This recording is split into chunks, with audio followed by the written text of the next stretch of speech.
ladies and gentlemen, welcome back to the channel. We are once again at Universal Studios for another night of Halloween Horror Nights. However, tonight is very different. We are taking our first ever RIP tour. This is my first time ever doing an RIP tour, and I have heard a lot of great things, and I am very excited to head on inside and to experience it for myself and to give you guys a review of what I think about this tour. I'm going to explain a lot more about what this tour includes and what it involves in just a little bit. But I will say it is very expensive. This tour tonight on a Saturday in September cost me $280, and that does not include general admission to Halloween Horror Nights, so just bear that in mind. This is a very costly tour, and I just want to say that this tour was made possible by my Patreon supporters. So a huge thank you guys for all your incredible support. This would not be possible without you guys. But enough talk, let's head on inside and see what is involved and what you guys can expect on an RIP tour. All right, so we have guest relations on one side and ticket booths on the other. The sign that says ATM, we're joining this queue to get on inside and check on in. Okay, so we are all checked in. The check-in process was extremely easy. I got my credentials over here for the RIP tour. They just asked for my last name, my first name, and my admission ticket to the event. I scanned my annual pass because I am using tonight as one of my free Halloween Horror Night events nights with my premiere pass. So that came in clutch. I didn't have to pay for it tonight to get in. We're gonna head on over to Cafe La Bamba right now. My tour isn't until 7:30, so they're probably not gonna let me in until about 7:15-ish. So in the meantime, we can go ahead and just explore the events a little bit before heading on over there for our reception / dinner, where they're gonna have a bunch of food there for us.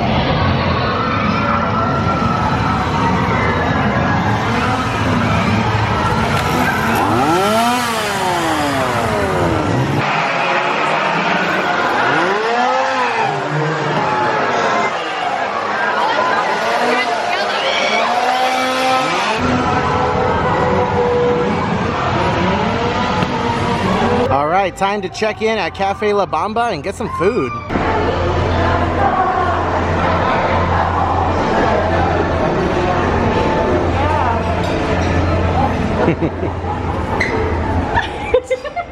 They got one of Dracula's brides. So all the beverages are free except for alcohol. So they do have a cash bar over here. Anything else you want is free. Alright, we're gonna slowly go through what we have here for food. We have a beef slider right here. We also have a spicy chicken slider. Looks like there's only one left. And we have a ranch chicken slider. We have some fresh fruit over here, as well as it looks like some grilled cauliflower. We have some charcuterie options. We have blue cheese stuffed green olives, a summer roll, spiced Kalamata olives, and grilled pita bread. Oh, this looks really good. We have some Latin mac as well. Then we also have a barbecue brisket flatbread, a wild mushroom flatbread, and then edamame filled pot stickers. Here are some of the desserts. We have a crime scene cake. That looks really delicious. We also have some orange with chocolate macaroons. And moving further on down, we have some pumpkin tarts. All right, so we just got done with the little reception inside Cafe La Bamba. The food was okay. The food was okay. It's not meant to be a dinner or like a regular full-blown buffet. It's a little reception with like finger foods and stuff. Just a little something to hold you over. So just bear that in mind. If you're wanting a full-blown meal, then make sure you get that done before you check in for your RIP tour. But overall, not bad.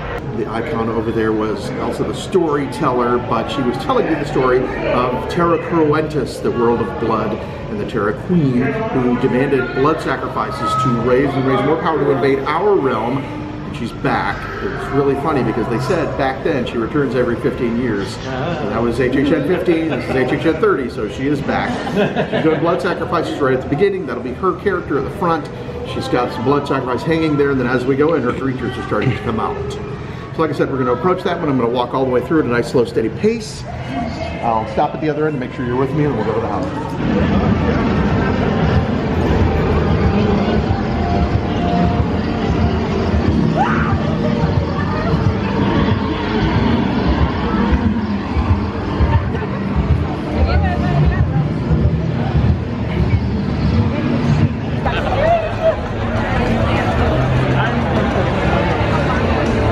I know it's kind of hard to see, but I'm very surprised. Haunting of Hill House is a 40-minute wait. Beetlejuice is a 45-minute wait. Not bad for a Saturday night. That's actually very, very surprising. However, we don't have to wait in any line. We don't even have to go into the express line. We get walked around through the back and we go right into the house. We have no wait whatsoever. We get our own little super secret VIP entrance.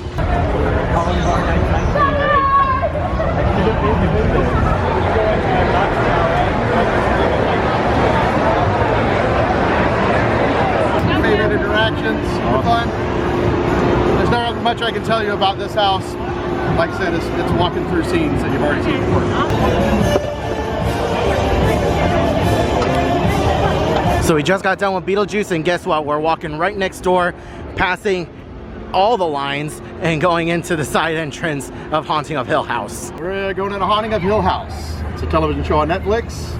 If you watch the show, you're going to understand what's going on in the haunted house. Don't watch the show. It's a haunted house with ghosts in it. That's all you need to know. The other thing that might be a little confusing if you're not a fan of the show or you haven't seen it, in the show, a group of young adults go to their family home that they grew up in to get it ready for sale, and the ghosts of their past start coming back to haunt them. So what they do in the show is, it's modern times, it's a flashback. It's modern times, it's a flashback, which is why you may be in portions of the house that look new and clean, and then all of a sudden you're in a part of the house that's got cobwebs and old. So we did the house very much that way. I haven't found this yet, but the show is famous for having ghosts in scenes that they didn't put the camera right up on, so you have to watch the scene and go, oh, there it is in the back. I haven't seen it in the house, but they say they're in there, so look around carefully. Not much of a review needed for Haunting of Hill House. I gave all my initial reviews on the very first night that we were here. Haunting of Hill House, still a phenomenal house. I'd love to go through it by myself and to get every single scare. That is my absolute dream, because I still feel like I'm missing some good scares in that house. But either way, even with that, it's still a phenomenal haunted house that I will continue to do over and over again. Next haunted house up on the itinerary is Puppet Theater Captive Audience. A little bit of smoke coming out of there. There's an old-timey fire truck out front. In 1906, there was a terrible earthquake in California, specifically San Francisco area. Destroyed a lot of their buildings. Actually, more damage was done and more life was lost from fires that got started after the earthquake and spread through the city, which is probably why they missed all the survivors of this theater. See, during the earthquake, there was a troupe of puppet marionette troupe and a ballerina troupe in there. They got trapped inside. The city was too busy putting out the rampant fires all over the city and kind of missed getting anybody out of the theater that was trapped in there. It's about a year later and you're about to go in. There are survivors, actually. They probably resorted to cannibalism by now to survive. And because they're theater people, the show must go on. They've lost their minds in there. They're using body parts to create some of their puppetry, or doing all kinds of macabre art to try to keep the theater alive in a weird sort of way, even though they've completely lost their minds. So you're going to join me into the puppet theater. Celebrate. It's a living, breathing entity. Bringing life. When you go trick-or-treating, when you watch a scary movie, when you go to a haunted event like this one, you actually help grow the spirit of the Pumpkin Lord. So you're first going to be walking through neighborhoods, people celebrating Halloween. There's already some missing bodies. You might find out where they are. It's all feeding the Pumpkin Lord. Notice at first there's some vines growing in the areas. They're small to start with, and as the season goes, the vines grow. Eventually the witches do their secret ceremony and raise the Pumpkin Lord once again for the season. You'll meet him soon enough. Let's go see the wicked growth straight ahead. Oh, this is so interesting. We don't get to go through the main facade for the house. We're going in partway through, like just after the first hallway. That is so interesting. All right, same thing, wicked growth, Realm of the Pumpkin, still my favorite house of the event. So this is really interesting. Puppet Theater Captive Audience says it's at capacity, which is really weird because our tour guide said that it was just at like 45-50 minutes not too long ago. So I guess the line is completely full and they're no longer taking people. However, I do think you can still get into the express line. It's just a regular line that's at capacity. You just got to wait a little bit for it to clear out first. I may have missed it, but we're in Men in Black right now. I don't know if we're gonna get a chance to ride real quick, but This is cool. Bruh, he's taking us onto the ride. What in the world? This is so cool. That helps create our haunted house events every year. They were all having a meeting, and for something they wanted to do, they're like, we need like a spooky little small town somewhere. We'll make one up. And she was like, actually, I'm from Cary, Ohio. It's a really spooky little town. They've got haunted house tours, spooky graveyard stories, and things like that. So for many years running, we started to have events that would happen in and around Cary, Ohio. It's actually a little funny fact I just learned this year. We have created so many places at our Cary, Ohio, that it's bigger than the real Cary, Ohio. They don't actually have a hospital and a TV station and a prison and a schoolhouse and all this stuff. So basically we're going to Cary, Ohio, but somebody has scribbled a big S on the front. They call it Scary, Ohio. So many bad things have happened there through the years, but nobody knows quite why. Turns out there is no real reason. Bad stuff just happens to good people sometimes. What you're going to be experiencing through this house, and if you've been to some of our events in the past, you may have seen some of these houses. You're going to be going back through some of the best from Cary, Ohio. Each room or 2 rooms is a little vignette nod back to one of the houses we've done in the past in Cary, Ohio. That's basically the short version. You guys ready to go see it? Woo! Do that and then we'll take a nice little break. Time to take a break in the VIP lounge, which is actually Lombard's. Okay, so we finally have a chance to take a break and I get to talk to you guys. So let's take a look at the current time. It is 9:38 right now, so the tour that I'm on started at 8. The reception started at 7:30, and that's what gives you about 30 minutes to get some of the food that's over there and some drinks, and then we start the tour at 8. So about an hour and a half in, we stopped for a break once and we got 4 haunted houses done. We would have gotten 5 done, but unfortunately, as I said earlier, Welcome to Scary is experiencing a delay right now. So we just kind of walked on over to the Lombard's VIP lounge, and because we are in the lounge, we have our own little bar. I got myself an alcoholic beverage over here. This is the Ghoul Juice, which is a mango rum punch with a whole bunch of other things in it too, but I got it in a Blinky cup too. I'm a sucker for Blinky cups, so let's go ahead and take a sip. Ooh, that's good. That's good, I like that. Anyways, our tour guide said that we would be in here for about 20 minutes or so. Nice way to relax and rest your feet for a little bit. I will say though, I'm really enjoying this tour. Oh Lord, I am enjoying this tour. We got those 4 haunted houses done so quickly, just bam, bam, bam, bam. And getting to bypass all the crowds, getting to bypass all the lines, and to go into backdoor entrances, honestly, you feel like a VIP. Everyone's looking at you, and you know, remember that scene from Wayne's World where, you know, they're doing this? That's basically it, except you have a guide with you. Like, they're dropping ropes for us, they're stopping lines, making sure that we get on into the houses first with no wait whatsoever. It is absolutely insane. So far I am loving this. We have just under half the event done. We have 6 more haunted houses to go. We have a time set for the Halloween Nightmare Fuel show. So we got a lot more to do, and we're only an hour and a half in. Alrighty, now it is time to head on into Cary, Ohio. And once again, we're heading on in through a back entrance. Everyone else goes in this way, we go on in this way. Welcome to Scary, never fails to disappoint. It is always a fantastic house. I said it once and I'll say it again. If you are a fan of Halloween Horror Nights and you've been coming here for multiple years, you are gonna love this house. It is now time for Halloween Nightmare Fuel. We got the VIP seats right in the center.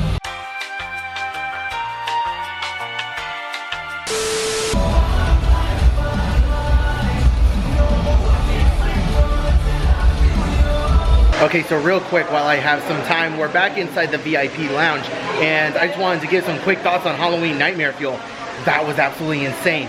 So much fire. I will say that this show is definitely not the most kid-friendly, only because the dancing is really provocative and the costumes are very revealing. But other than that, it's so much fun. A lot of fire. Coda's gonna love the show. She's a pyromaniac and she is gonna adore the show. But anyways, I just want to give a quick thought on that. We're taking a quick break inside the VIP lounge, and then we're heading on back and finishing off the second half of this tour. We're only halfway done, guys.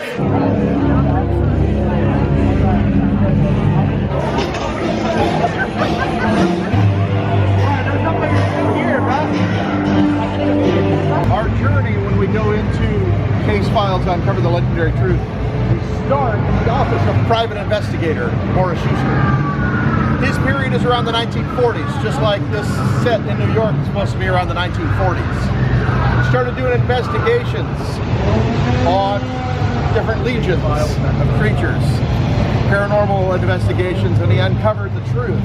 As he did, he realized it's all got to be kept and maintained. Then later in the 90s, we opened this park. Legendary Truth investigations also started. They started investigating Universal Studios because every year we do Halloween Horror Nights, we accidentally unleash something for real. We had a really fun year when they were building Transformers right there. There was a huge construction site. They were working 24 hours a day. And part of that time, they were also doing Diagon Alley in the back of the park. It just looked like construction everywhere. So our story that year was Universal broke through the bedrock and unleashed legions of different creatures. We've had a lot of Legendary Truth houses in the past. They've had some fun interactive games where they had QR codes and you could play along online. They had their own website for a while, different investigations. It's a lot of fun to play along with the stuff and then come out to the event.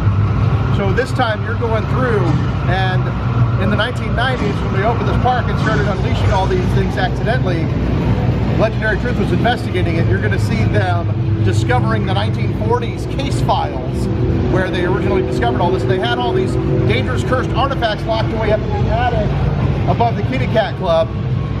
Unfortunately, they all got out tonight. You're going to be there.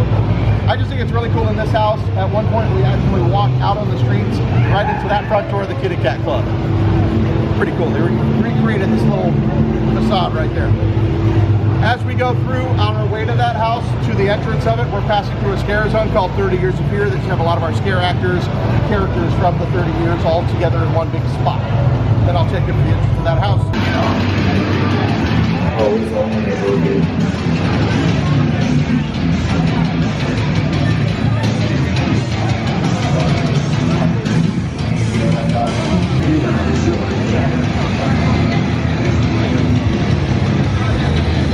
All right, once again, they're cutting both lines and taking us straight on into Case Files Unearthed.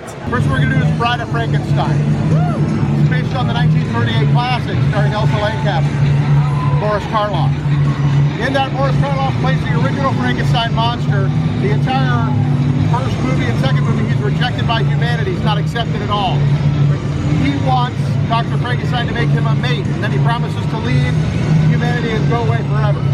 When they finally do create the bride, she wakes up and rejects him as well.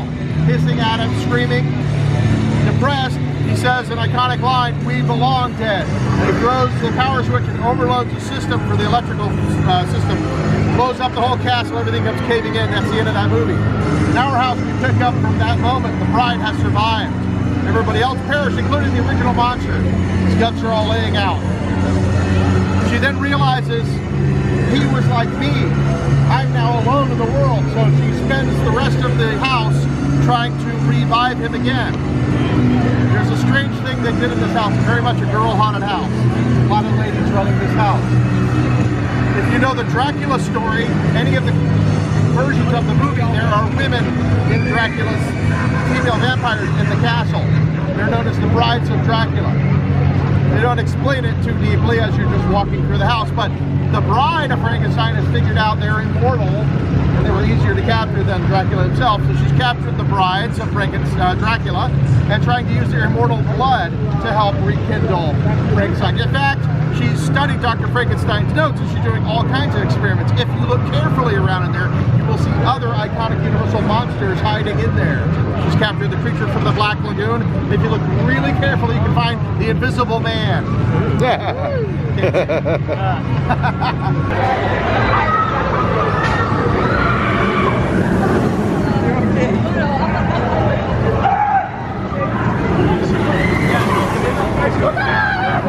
Coming up right in the middle of a cast change. We're with them. Look at that. I feel so important. We're walking in right behind all the scare actors for Bryden Frankenstein and Texas Chainsaw Massacre. We're in the same lane as them. Everyone else is held off. Now what worries me is that we're about to walk into the house as a cast change is happening. So I don't know if it's going to be the best run of the house, but we'll see. All things considered, even during a cast change, that was still a really solid run through Bryden Frankenstein. Going to the Texas Chainsaw Massacre, again. We did it in 2016. This time you're going to the other side of the other rooms that you weren't in last time. So if you're familiar with that house or the original movie, you're behind the giant steel door this time. You're on the other side of the window. So it's kind of like that house in reverse. I think that the storyline is supposed to be a couple years later, but the main characters that are in there are the villains, the cannibals from the movie. You guys ready? Going in.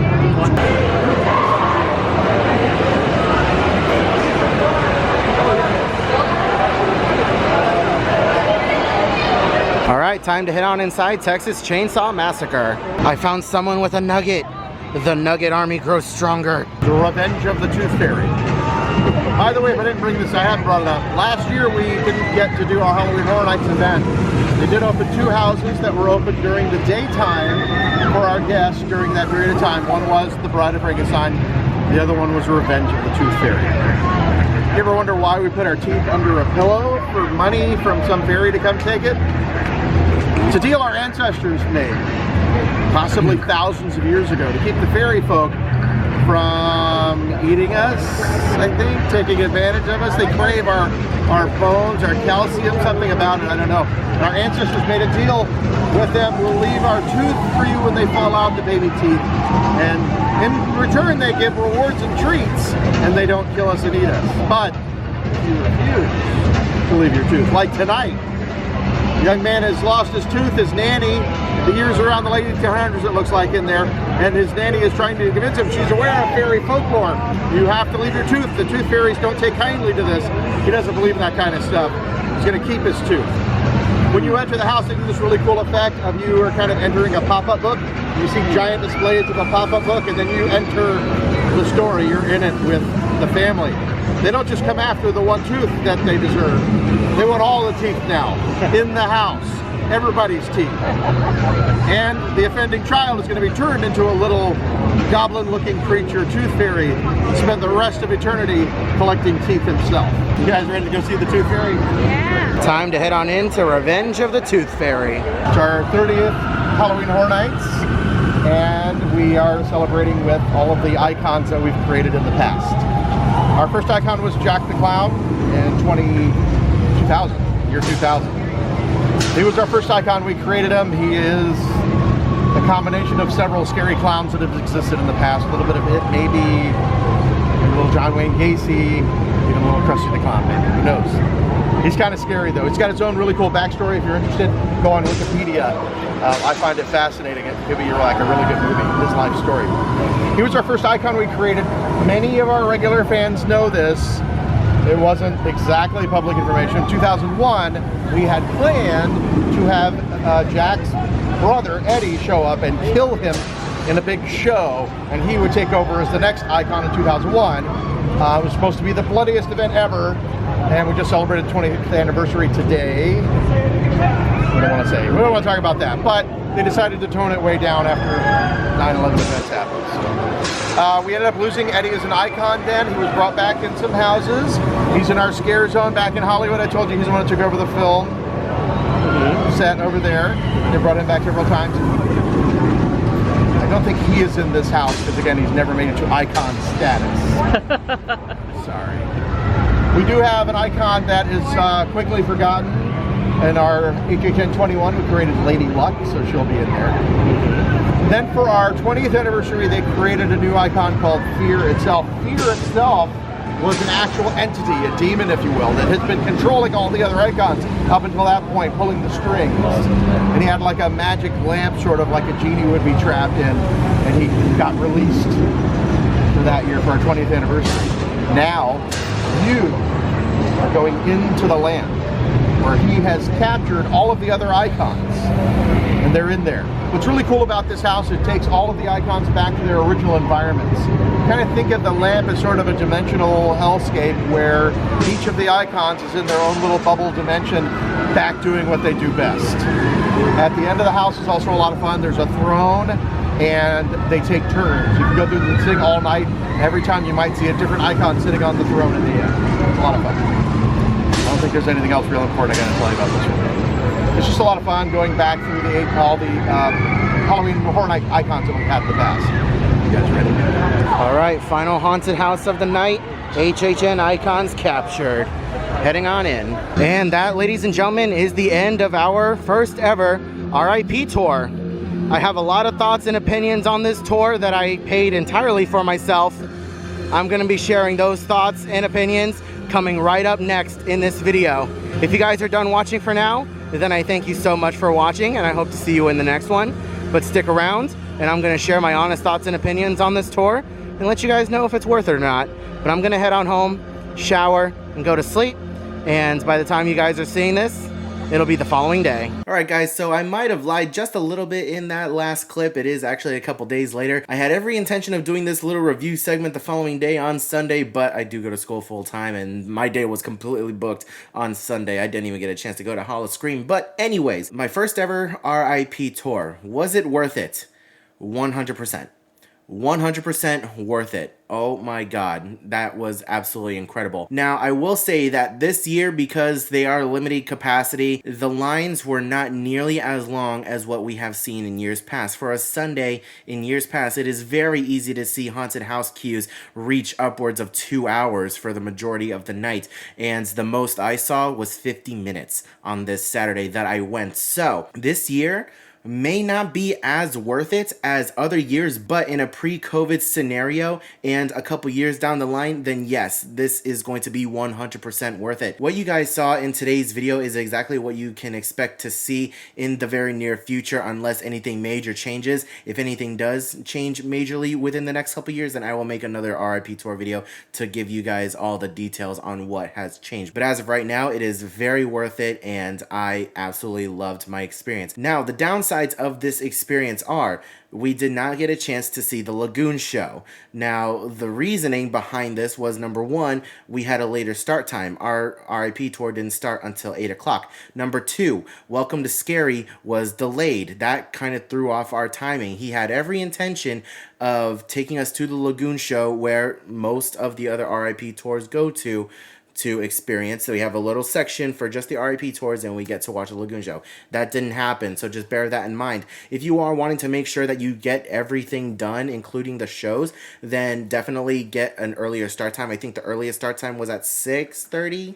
I could be wrong about that, but I think the earliest was at 6:30 that you can go and check in, and then the first tour officially leaves at 7 o'clock. 6:30 is just when you go to Cafe La Bamba for that reception. Another downside that I did want to mention is that there wasn't really enough time to go and get any kind of other food items that you might have wanted. There was a couple in our group that really wanted pizza fries, and they didn't really get a chance to get it, so they had to sacrifice their time in the Halloween Nightmare Fuel. They left in the middle of the show to go and get pizza fries, and we ended up having to wait for them a little bit after the show because we were not able to find them. Pizza fries can take a while to get, so just bear that in mind. And we didn't really have an opportunity to stop and get any kind of specific food items. We did get a few opportunities where it was maybe 5 or 10 minutes to go and maybe get a drink at a booth, or to maybe stop and get something quick for food at one of the stands, but we never really stopped in that pizza fries area. So if you are a pizza fries person,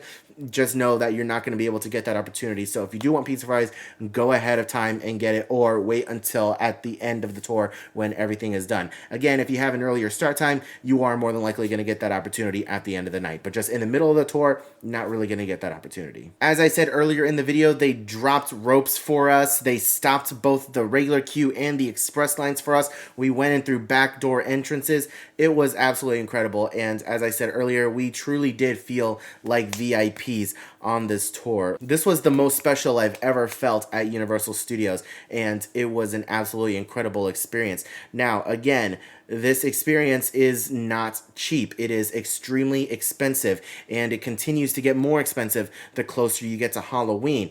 I highly recommend, if you guys are planning on doing an RIP tour, do it during the first 2 weekends of Halloween Horror Nights. I paid just under $300 for this experience, and that is per person, and that does not include your regular admission to Halloween Horror Nights, so just bear that in mind. That's just for the tour, just under $300. So with admission, it can cost well over $300 during the first couple weekends, and it just gets more and more expensive from there. I really like the fact that we weren't rushing through the experience the entire time. Even though we had a later start time, we were not rushing at all. Our tour guide, Todd, he was absolutely incredible. He was very knowledgeable on everything, and he walked at a very slow pace through the scare zones, so that way we never really got lost from him, and he always had his wand up in the air, so in case you ever did find yourself away from the group, just look for your lighted green wand and you can find your way back into the group. Also, bear in mind that it is a lot of walking. We started the tour at 8 o'clock. That is when we started walking, and we didn't finish until 1 a.m., just after 1 a.m. So just bear that in mind. You are going to be walking a lot, so please be prepared. I really did enjoy our time in the VIP lounge. We did have our own bar in there as well, so I did get a chance to utilize that, and I got some ice water in there as well. You can get all the ice water you want. You have your own dedicated bathrooms, a lot of space in there to lounge out, and we did spend about 20 minutes or so in our first break, and then we took a quick potty break after Halloween Nightmare Fuel. That was about 10 minutes long, and we continued on with the rest of the tour. But yeah, guys, other than that, thank you so much for watching today's video. That is exactly what you can expect from a Halloween Horror Nights RIP tour over here in Orlando, Florida. I cannot speak at all for what you can expect at Universal Studios Hollywood. I'm very sure that there are plenty of other videos out there detailing the RIP tours over there, but I do hope that you guys found this video extremely helpful, and I hope that you will share it with your friends and family if they are ever considering doing an RIP tour. Thank you guys so much for watching today's video. I really appreciate it.